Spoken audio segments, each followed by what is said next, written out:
അല്ല, ഇത് വളരെ വളരെ ആസൂത്രിതമായ ഒരു നീക്കം നടന്നതായി സംശയിക്കുന്നു. കാരണം കേരളത്തിൻ്റെ തന്നെ ഏറ്റവും വലിയൊരു സാംസ്കാരിക മഹോത്സവമാണ് തൃശ്ശൂർ പൂരം.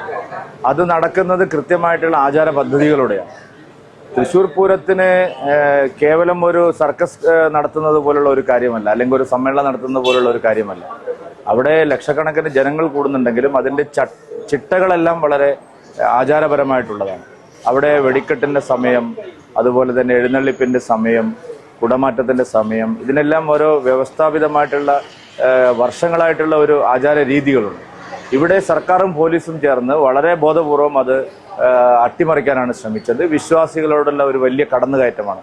ആചാരങ്ങളിൽ തുടർച്ചയായിട്ട് സർക്കാർ ഇടപെട്ടുകൊണ്ടിരിക്കുകയാണ്. സർക്കാർ, കമ്മ്യൂണിസ്റ്റ് സർക്കാർ പോലീസിനെ ഉപയോഗിച്ചുകൊണ്ട് വിശ്വാസങ്ങളിലേക്ക് കടന്നു കയറുകയാണ്. കാരണം ഇതിൽ സർക്കാരിന് ഒരു കാര്യവുമില്ല. സർക്കാർ ഇടപെടേണ്ട വിഷയമേ അല്ലത്. ഈ വിഷയത്തിൽ ഇന്നലെ കാണിച്ച ധൃതി ഒരു വിഭാഗം ജനങ്ങളോടുള്ള വലിയ വെല്ലുവിളിയാണ്. വിശ്വാസ പ്രമാണങ്ങളോടുള്ള ഒരു കടന്നുകയറ്റമാണ്. ഇത് ഒരു കാരണവശാലും അംഗീകരിക്കാൻ കഴിയുന്ന കാര്യമല്ല. അപലപനീയമായിട്ടുള്ള കാര്യമാണ്.